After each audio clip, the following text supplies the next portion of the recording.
Welcome to the read-along audiobooks production of The Wonderful Wizard of Oz, by L. Frank Baum. This video includes all of the chapters' original text, so that you can read along with the audio. Remember to subscribe with the notification bell turned on, so you will be notified whenever we post a new audiobook. Chapter 7, The Journey to the Great Oz. They were obliged to camp out that night under a large tree in the forest, for there were no houses near. The tree made a good, thick covering to protect them from the dew, and the Tin Woodman chopped a great pile of wood with his axe, and Dorothy built a splendid fire that warmed her and made her feel less lonely. She and Toto ate the last of their bread, and now she did not know what they would do for breakfast. "If you wish," said the lion, "I will go into the forest and kill a deer for you. You can roast it by the fire, since your tastes are so peculiar that you prefer cooked food, and then you will have a very good breakfast." "Don't. Please don't," begged the Tin Woodman. "I should certainly weep if you killed a poor deer, and then my jaws would rust again." But the lion went away into the forest and found his own supper, and no one ever knew what it was, for he didn't mention it. And the Scarecrow found a tree full of nuts and filled Dorothy's basket with them, so that she would not be hungry for a long time. She thought this was very kind and thoughtful of the Scarecrow, but she laughed heartily at the awkward way in which the poor creature picked up the nuts. His padded hands were so clumsy and the nuts were so small that he dropped almost as many as he put in the basket. But the Scarecrow did not mind how long it took him to fill the basket, for it enabled him to keep away from the fire, as he feared a spark might get into his straw and burn him up. So he kept a good distance away from the flames, and only came near to cover Dorothy with dry leaves when she lay down to sleep. These kept her very snug and warm, and she slept soundly until morning. When it was daylight, the girl bathed her face in a little rippling brook, and soon after they all started toward the Emerald City. This was to be an eventful day for the travelers. They had hardly been walking an hour when they saw before them a great ditch that crossed the road and divided the forest as far as they could see on either side. It was a very wide ditch, and when they crept up to the edge and looked into it they could see it was also very deep, and there were many big, jagged rocks at the bottom. The sides were so steep that none of them could climb down, and for a moment it seemed that their journey must end. "What shall we do?" asked Dorothy despairingly. "I haven't the faintest idea," said the Tin Woodman, and the lion shook his shaggy mane and looked thoughtful. But the Scarecrow said, "We cannot fly, that is certain. Neither can we climb down into this great ditch. Therefore, if we cannot jump over it, we must stop where we are." "I think I could jump over it," said the Cowardly Lion, after measuring the distance carefully in his mind. "Then we are all right," answered the Scarecrow, "for you can carry us all over on your back, one at a time." "Well, I'll try it," said the lion. "Who will go first?"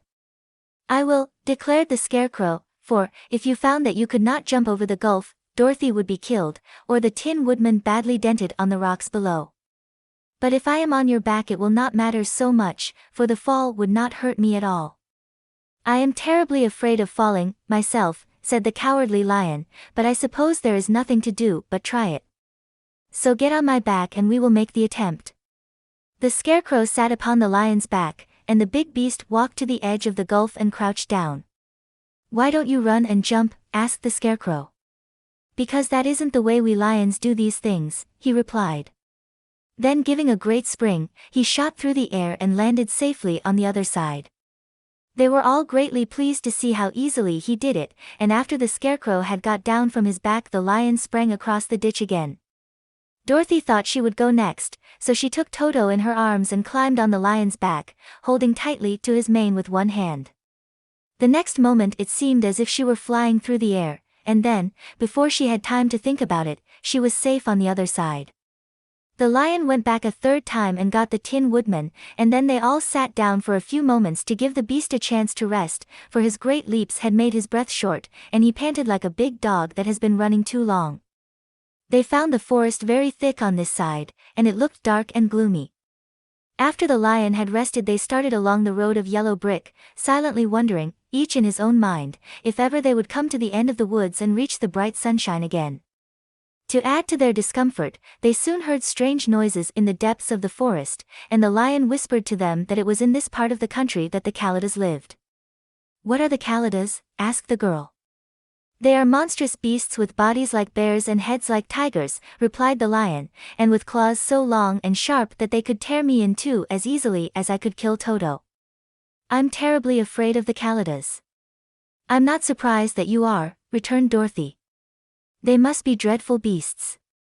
The lion was about to reply when suddenly they came to another gulf across the road. But this one was so broad and deep that the lion knew at once he could not leap across it.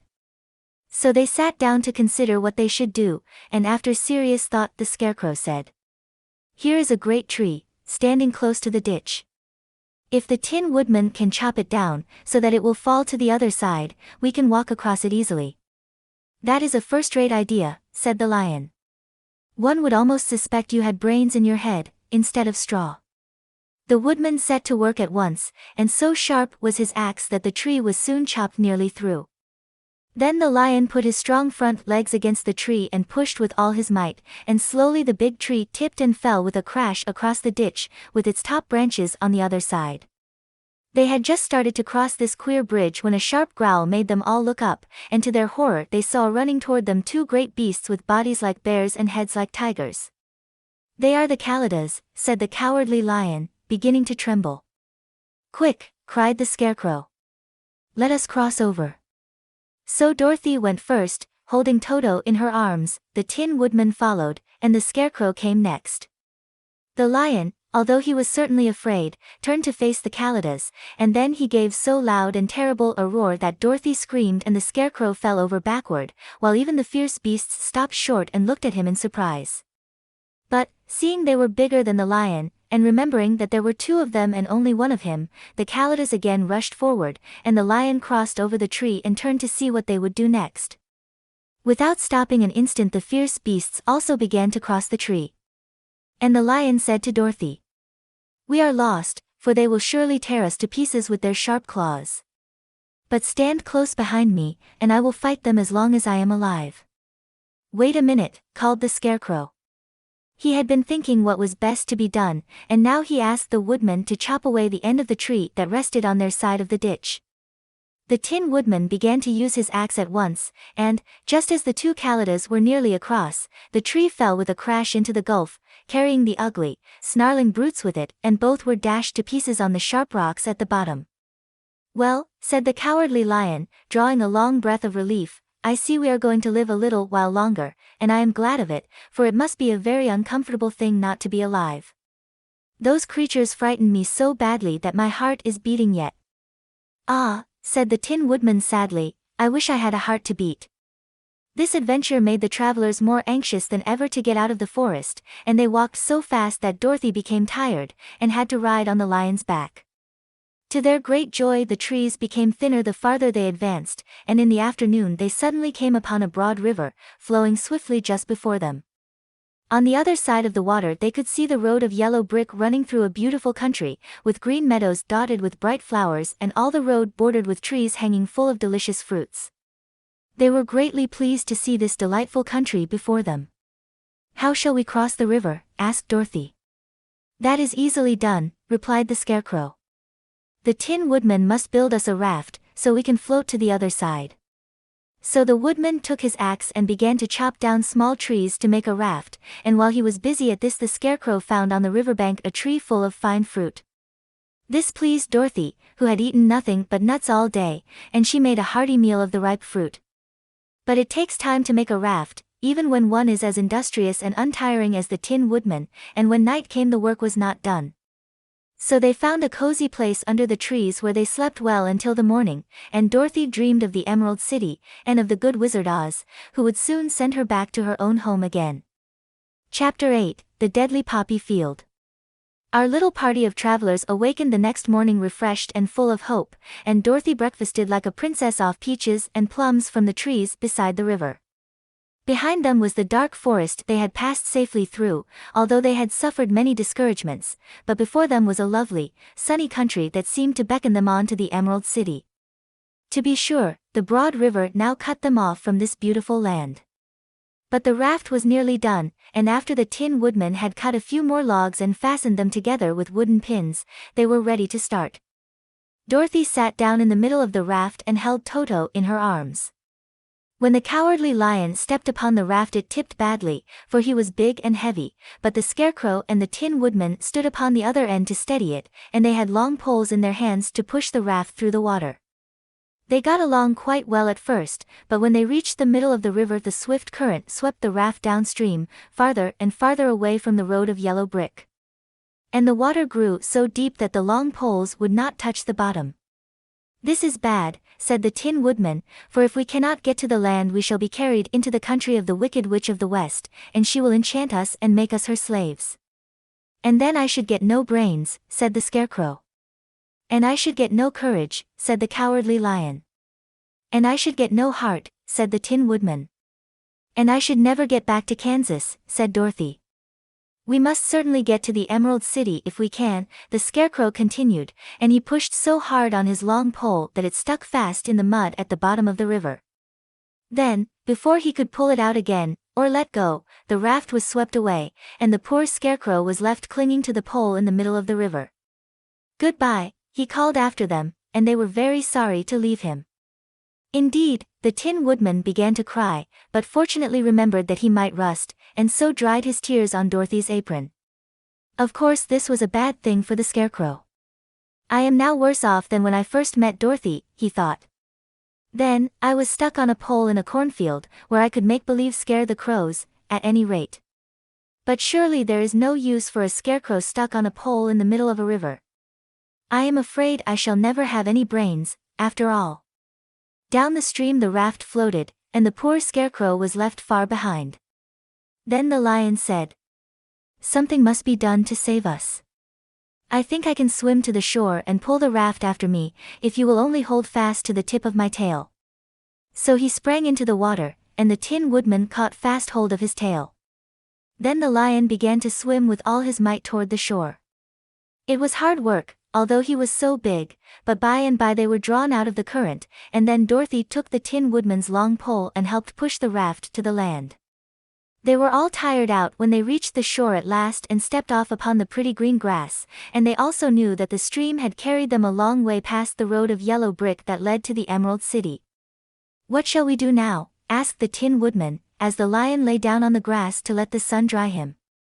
"We must get back to the road, in some way," said Dorothy. "The best plan will be to walk along the riverbank until we come to the road again," remarked the Lion. So, when they were rested, Dorothy picked up her basket and they started along the grassy bank, to the road from which the river had carried them. It was a lovely country, with plenty of flowers and fruit trees and sunshine to cheer them, and had they not felt so sorry for the poor Scarecrow, they could have been very happy. They walked along as fast as they could, Dorothy only stopping once to pick a beautiful flower, and after a time the Tin Woodman cried out, "Look!" Then they all looked at the river and saw the Scarecrow perched upon his pole in the middle of the water, looking very lonely and sad. "What can we do to save him?" asked Dorothy. The Lion and the Woodman both shook their heads, for they did not know. So they sat down upon the bank and gazed wistfully at the Scarecrow until a Stork flew by, who, upon seeing them, stopped to rest at the water's edge. "Who are you and where are you going?" asked the Stork. "I am Dorothy," answered the girl, "and these are my friends, the Tin Woodman and the Cowardly Lion, and we are going to the Emerald City." "This isn't the road," said the Stork, as she twisted her long neck and looked sharply at the queer party. "I know it," returned Dorothy, "but we have lost the Scarecrow, and are wondering how we shall get him again." "Where is he?" asked the Stork. "Over there in the river," answered the little girl. "If he wasn't so big and heavy I would get him for you," remarked the Stork. "He isn't heavy a bit," said Dorothy eagerly, "for he is stuffed with straw, and if you will bring him back to us, we shall thank you ever and ever so much." "Well, I'll try," said the Stork, "but if I find he is too heavy to carry I shall have to drop him in the river again." So the big bird flew into the air and over the water till she came to where the Scarecrow was perched upon his pole.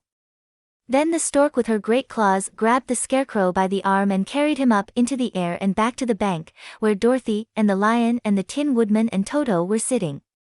When the Scarecrow found himself among his friends again, he was so happy that he hugged them all, even the Lion and Toto, and as they walked along he sang, "Toldorito," at every step, he felt so gay. I was afraid I should have to stay in the river forever, he said, but the kind stork saved me, and if I ever get any brains I shall find the stork again and do her some kindness in return. That's all right, said the stork, who was flying along beside them. I always like to help anyone in trouble. But I must go now, for my babies are waiting in the nest for me. I hope you will find the Emerald City and that Oz will help you. Thank you, replied Dorothy, and then the kind stork flew into the air and was soon out of sight. They walked along listening to the singing of the brightly colored birds and looking at the lovely flowers which now became so thick that the ground was carpeted with them. There were big yellow and white and blue and purple blossoms, besides great clusters of scarlet poppies, which were so brilliant in color they almost dazzled Dorothy's eyes. Aren't they beautiful? The girl asked, as she breathed in the spicy scent of the bright flowers. I suppose so, answered the Scarecrow. When I have brains, I shall probably like them better. If I only had a heart, I should love them, added the Tin Woodman. I always did like flowers, said the Lion. They seem so helpless and frail. But there are none in the forest so bright as these. They now came upon more and more of the big scarlet poppies, and fewer of the other flowers, and soon they found themselves in the midst of a great meadow of poppies. Now it is well known that when there are many of these flowers together their odor is so powerful that anyone who breathes it falls asleep, and if the sleeper is not carried away from the scent of the flowers, he sleeps on and on forever. But Dorothy did not know this, nor could she get away from the bright red flowers that were everywhere about, so presently her eyes grew heavy and she felt she must sit down to rest and to sleep. But the Tin Woodman would not let her do this. We must hurry and get back to the road of yellow brick before dark, he said, and the Scarecrow agreed with him. So they kept walking until Dorothy could stand no longer. Her eyes closed in spite of herself and she forgot where she was and fell among the poppies, fast asleep. What shall we do? Asked the Tin Woodman. If we leave her here she will die, said the Lion. The smell of the flowers is killing us all. I myself can scarcely keep my eyes open, and the dog is asleep already. It was true, Toto had fallen down beside his little mistress. But the Scarecrow and the Tin Woodman, not being made of flesh, were not troubled by the scent of the flowers. Run fast, said the Scarecrow to the Lion, and get out of this deadly flower bed as soon as you can. We will bring the little girl with us, but if you should fall asleep you are too big to be carried. So the Lion aroused himself and bounded forward as fast as he could go. In a moment he was out of sight. Let us make a chair with our hands and carry her, said the Scarecrow. So they picked up Toto and put the dog in Dorothy's lap, and then they made a chair with their hands for the seat and their arms for the arms and carried the sleeping girl between them through the flowers. On and on they walked, and it seemed that the great carpet of deadly flowers that surrounded them would never end. They followed the bend of the river, and at last came upon their friend the Lion, lying fast asleep among the poppies. The flowers had been too strong for the huge beast and he had given up at last, and fallen only a short distance from the end of the poppy bed, where the sweet grass spread in beautiful green fields before them. We can do nothing for him, said the Tin Woodman, sadly, for he is much too heavy to lift. We must leave him here to sleep on forever, and perhaps he will dream that he has found courage at last. I'm sorry, said the Scarecrow. The Lion was a very good comrade for one so cowardly. But let us go on. They carried the sleeping girl to a pretty spot beside the river, far enough from the poppy field to prevent her breathing any more of the poison of the flowers, and here they laid her gently on the soft grass and waited for the fresh breeze to waken her. Chapter 9, The Queen of the Field Mice. We cannot be far from the road of yellow brick, now, remarked the Scarecrow, as he stood beside the girl, for we have come nearly as far as the river carried us away. The Tin Woodman was about to reply when he heard a low growl, and turning his head, which worked beautifully on hinges, he saw a strange beast come bounding over the grass toward them.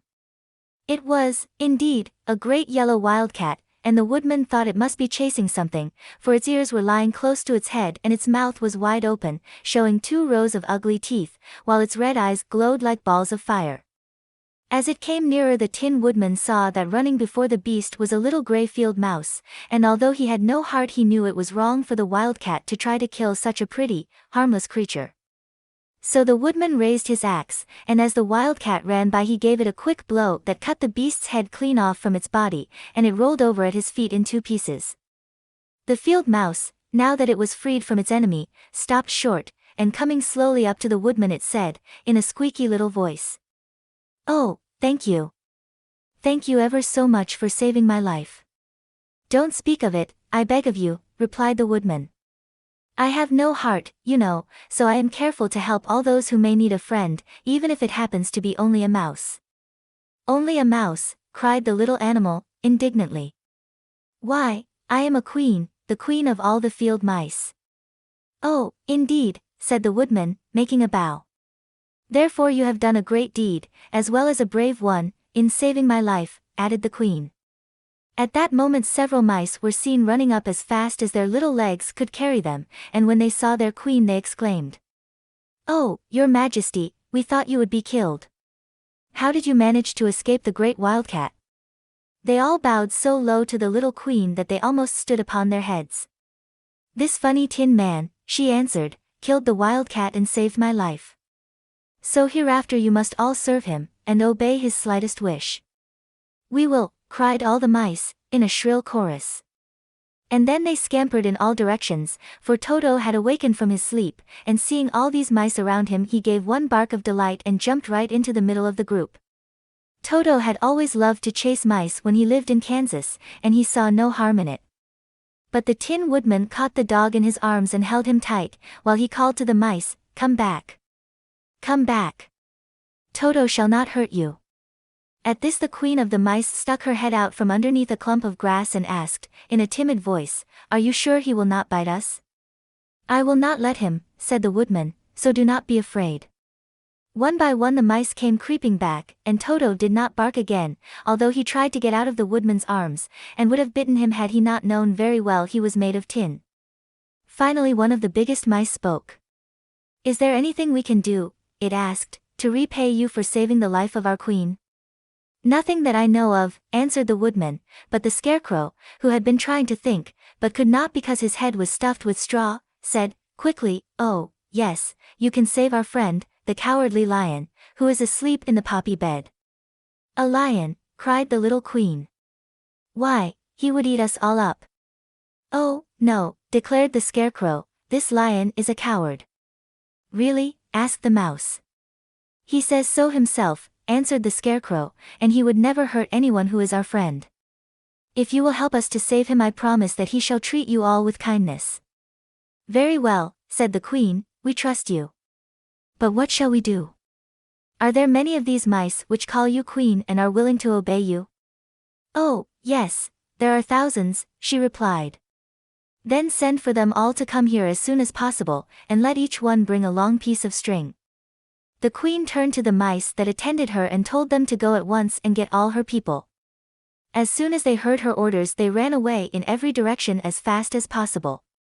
"Now," said the Scarecrow to the Tin Woodman, "you must go to those trees by the riverside and make a truck that will carry the lion." So the woodman went at once to the trees and began to work, and he soon made a truck out of the limbs of trees, from which he chopped away all the leaves and branches. He fastened it together with wooden pegs and made the four wheels out of short pieces of a big tree trunk. So fast and so well did he work that by the time the mice began to arrive the truck was all ready for them. They came from all directions, and there were thousands of them, big mice and little mice and middle-sized mice, and each one brought a piece of string in his mouth. It was about this time that Dorothy woke from her long sleep and opened her eyes. She was greatly astonished to find herself lying upon the grass, with thousands of mice standing around and looking at her timidly. But the Scarecrow told her about everything, and turning to the dignified little mouse, he said, "Permit me to introduce to you Her Majesty, the Queen." Dorothy nodded gravely and the Queen made a curtsy, after which she became quite friendly with the little girl. The Scarecrow and the Woodman now began to fasten the mice to the truck, using the strings they had brought. One end of a string was tied around the neck of each mouse and the other end to the truck. Of course the truck was 1,000 times bigger than any of the mice who were to draw it, but when all the mice had been harnessed, they were able to pull it quite easily. Even the Scarecrow and the Tin Woodman could sit on it, and were drawn swiftly by their queer little horses to the place where the lion lay asleep. After a great deal of hard work, for the lion was heavy, they managed to get him up on the truck. Then the queen hurriedly gave her people the order to start, for she feared if the mice stayed among the poppies too long they also would fall asleep. At first the little creatures, many though they were, could hardly stir the heavily loaded truck, but the woodman and the scarecrow both pushed from behind, and they got along better. Soon they rolled the lion out of the poppy bed to the green fields, where he could breathe the sweet, fresh air again, instead of the poisonous scent of the flowers. Dorothy came to meet them and thanked the little mice warmly for saving her companion from death. She had grown so fond of the big lion she was glad he had been rescued. Then the mice were unharnessed from the truck and scampered away through the grass to their homes. The queen of the mice was the last to leave. "If ever you need us again," she said, "come out into the field and call, and we shall hear you and come to your assistance. Goodbye." "Goodbye," they all answered, and away the queen ran, while Dorothy held Toto tightly lest he should run after her and frighten her. After this they sat down beside the lion until he should awaken, and the scarecrow brought Dorothy some fruit from a tree nearby, which she ate for her dinner. This is the end of the chapter. We have linked to the next chapter on this screen, or please feel free to visit our channel to explore the other titles we have available. Please remember to subscribe with the notification bell turned on, so you will be notified whenever we post a new audiobook. Thank you.